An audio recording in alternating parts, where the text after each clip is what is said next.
Time for our weekly Bison breakdown segment with our very own Beth Hool. Great to have you here. Obviously, thanks for having me. Ginormous game last week. I mean, what I want to find out from you is you look at last week, a lot of anticipation going into the game.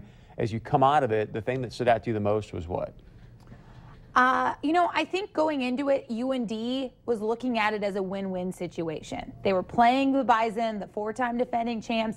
If they could hang close, if they could stick around a little bit, it was going to be huge. They were going to be able to tell recruits, hey, look, we're not that far off. You can be a part of the change here at UND. And I think it kind of backfired a little bit. I think NDSU, for lack of a better word, bullied UND. And I know that's an unpopular word these days, but I mean, they really picked their points. They made their points.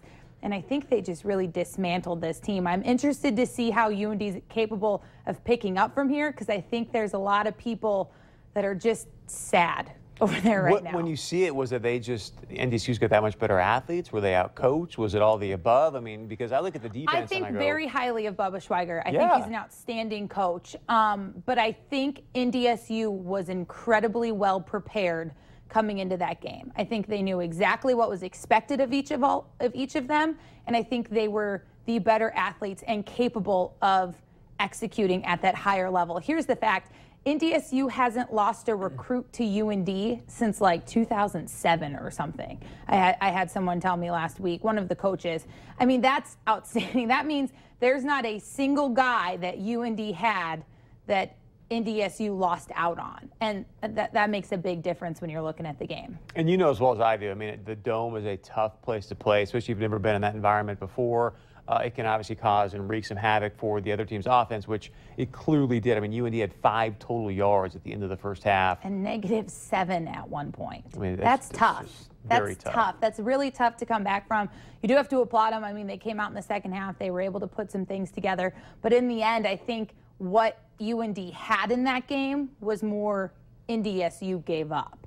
I think you look at the turnovers and the fumbles on special teams. Yeah. I think NDSU gave up more than UND gained. I want to move on to South Dakota State because I think this is going to be a very, very tough game. I've already watched some film on them. They got some quality guys. Tough. Before we get to this, so I head into the Missouri Valley Conference, the best thing they got out of these 3 non-conference games, because it's always great kind of training, get some young guys in, but in your opinion, best thing out of the 3 non-conference games was what for NDSU? Well, I think Coach Kleiman said it on Monday. They experienced a lot of different things and got to get a lot of different looks for themselves on film.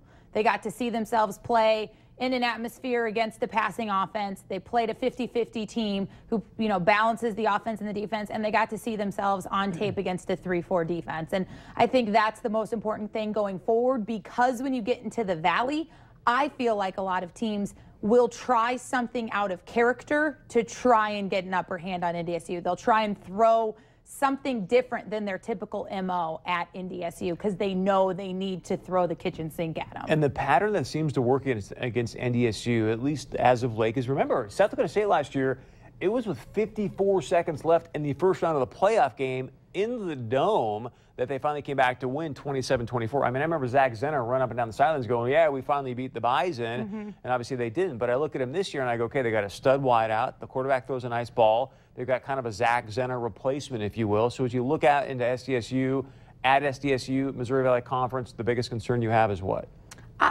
Again, I think NDSU is capable against SDSU like they always are. I think SDSU rivals NDSU the closest of any team in the Valley. I think they're definitely number 2. I mean, when you talk to a lot of these kids, they look at it as, well, I was recruited by NDSU, SDSU, it came down to those 2. Talking to a lot of these guys, I do a segment called The Future Crop in the coaches show on Sundays, and a lot of these kids talk about also being recruited by SDSU. They look for those same type of athletes.